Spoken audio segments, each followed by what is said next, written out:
女人换上黑色网袜，身穿婚纱，双手被绑趴在沙发上，好似落入魔窟的新娘，等待勇士前来解救。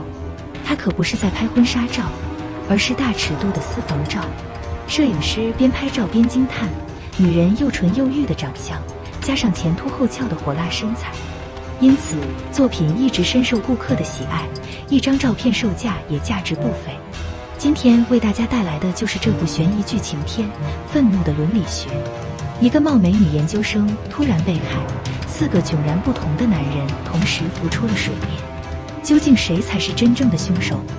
影片开始，女人名叫善花，是名在校大学生，靠这种来钱快的兼职赚钱。同时，善花还是导师郭教授的情妇，刚下班就赶去与对方见面，两人边吃边说着肉骨情话。一到善花家，郭教授就猴急地关上门锁，把她拉到怀里，迫不及待地想打扑克。一场刺激相恋的混乱结束，郭教授立即提上裤子走了，却不知隔壁邻居通过监控看完了这场惊天动地的节目。男人名叫小勋，是名文职警察，因为暗恋善花却不敢表白，于是偷偷在女神家安装监控和录音设备，关注女神的一举一动。此刻却伤心地发现女神已名花有主。紧接着意外发生，一名男子愤怒地冲进善花家，大声质问她为何背叛自己。男人把善花按倒在床上，看着拼命挣扎呼救的女神，小勋心急如焚，却不敢出手搭救，直到善花没有了呼救声。小勋本想报警，却害怕偷窥暴露牵连自己，只能无奈选择放弃。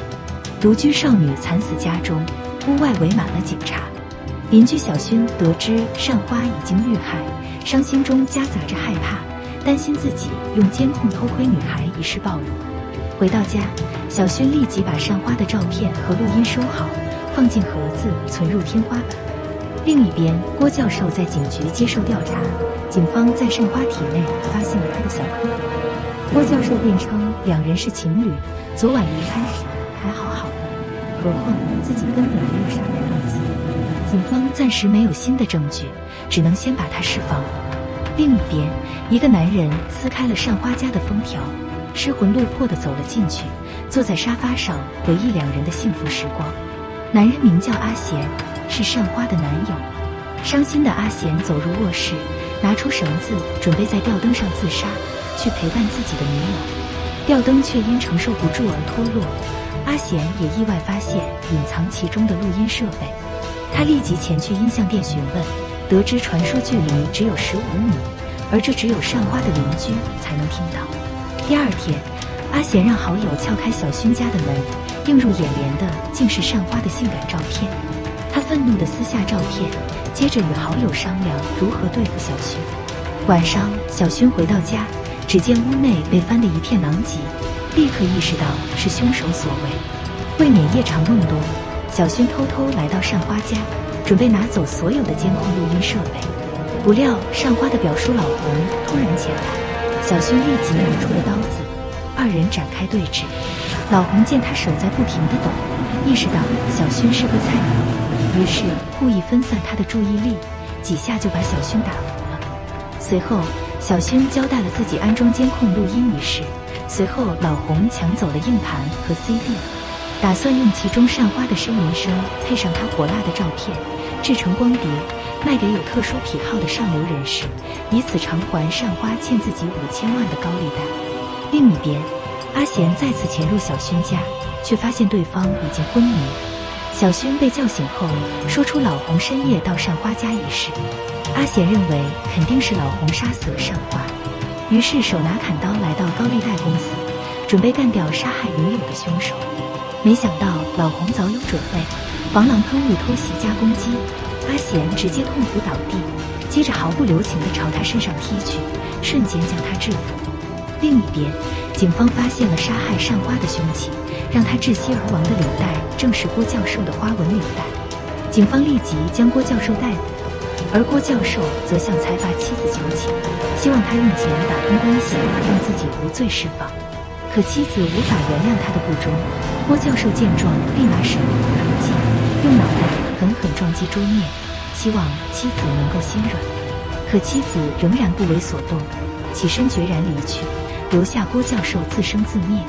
另一边，小薰想到女神善花的死以及犯罪证据在老洪手中，决心去复仇并拿回证据。他拿出自制的土枪，单枪匹马闯入老洪的公司。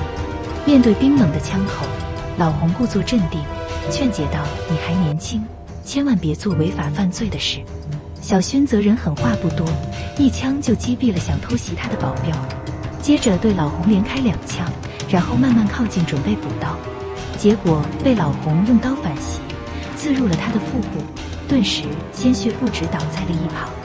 这时郭教授的妻子缓缓走来，原来他早已知晓一切，只是为了报复出轨的郭教授和善花。一旁被捆绑的阿贤为了保命，立即承认是自己杀了善花。原来阿显发现郭教授从善花家离开，为了报废戴绿帽之仇，用郭教授遗落的领带活活把善花勒死。之后因内心受到谴责，选择了自杀。女人听完扬长而去，留下小薰和老洪因失血过多而死。阿贤最终成功获救，但最终因杀人被判入狱30年。影片围绕女大学生的死，刻画了当今社会人与人之间不可告人的欲望。电影要追寻的问题不是谁是凶手，而是谁更可恶。影片让观众作为判官，究竟是谁把这个女子逼到绝地？这起了带动观众的作用，让每一个观众心目中都有一个答案，并不是为了破案让观众猜真凶。好了，电影到这就结束了，感谢您的关注与点赞，我们下期再见。